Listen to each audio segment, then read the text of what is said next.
Good morning. Thank you for joining me for another 5 good minutes with the Word. I'm Barry Bryson, and we're continuing our study of the suffering servant passage. And we're in that middle section, chapters 46 and 47, where God is speaking directly to Babylon and telling Babylon, "You're going to fall as well, and I'm the one who's going to do it. I'm the one who let you take my people captive.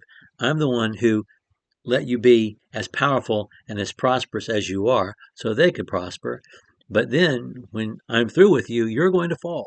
And it's going to be because of your own sins and your own idolatry, and your gods can't save you."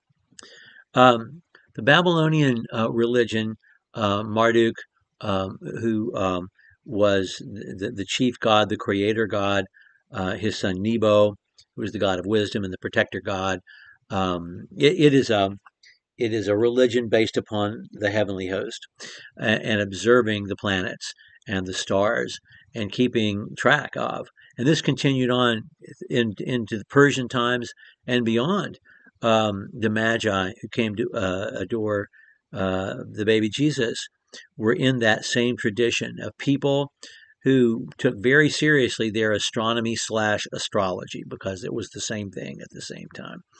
And their records are important scientific resources um, for tracking things like comets and celestial phenomena because they observed and they kept good records. The Babylonians and then the Persians did, and we have this dependence on the signs of the heavens mentioned in our text today.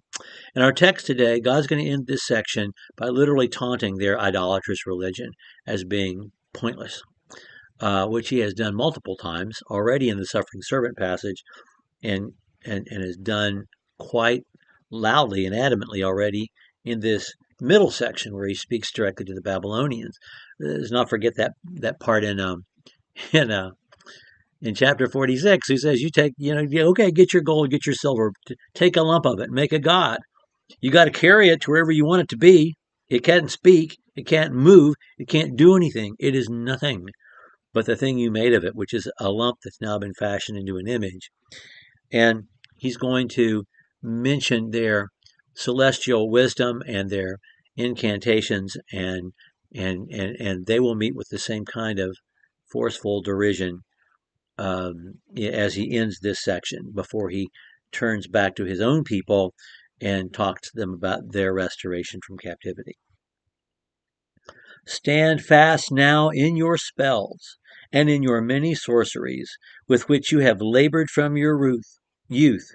Perhaps you will be able to profit. Perhaps you may cause trembling. You are wearied with your many counsels. Let the astrologers, those who prophesy by the stars, those who predict by the new moons, stand up and save you from what will come upon you. Behold, they have become like stubble. Fire burns them. They cannot deliver themselves from the power of the flame. There will be no coal to warm by, nor a fire to sit before.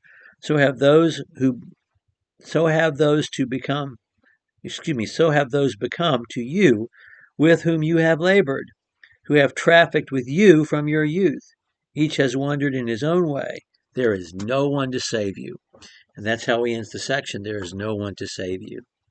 He says, call out your astrologers. Let them look at the stars and the new moons and use all your spells and all your incantations and see what good it will do you. It will do you no good whatsoever because fire is going to come from the east and consume you, and you're going to be like stubble on the ground when the fire comes. Now, there's something specific in this. Fire is not just a metaphor of destruction because the Persians uh, are their god, their main god, Ahura Mazda, is a god of fire. Fire purifies. Fire gets rid of the dross. And we would, as you study their religion, there's much to commend. I mean, it's not true religion, and God mentions that He's the one who brings or takes away the heat in this passage. You know, um, but their faith statement of their religion continues to be to this day. The Zoroastrian religion that developed out of that early proto Persian religion is good thoughts, good words, good deeds. And Cyrus, who freed the Jews to go home, um, really believed that and lived by that. But Ahura Mazda is a god of fire, and fire purifies. And so when he says fire is going to come from the east and burn you up, and there's no one to save you, he's telling them ahead of time the Persians are going to bring you down, and no one can help. No one. And it will be my doing when it happens. Okay. Well, not really the tone of verses you think of when we think of the suffering servant passage, because it's a declaration of judgment and a declaration of victory, and it's a declaration of God's greatness and his immutability. But that's necessary. That's necessary. Because if this isn't true, then achieving that victory through his suffering servant is meaningless. Because it's not something willfully done by someone of strength. It would just be another victim. And that's not what happened at all. And so if we don't establish God's greatness, God's otherness, God's plan, and the immutability of it, then we lose all the power from Isaiah 53 when we start talking about the servant and how we will be healed by his stripes. Okay. We'll pick up with chapter 48 next time. Thank you for joining me for another 5 good minutes.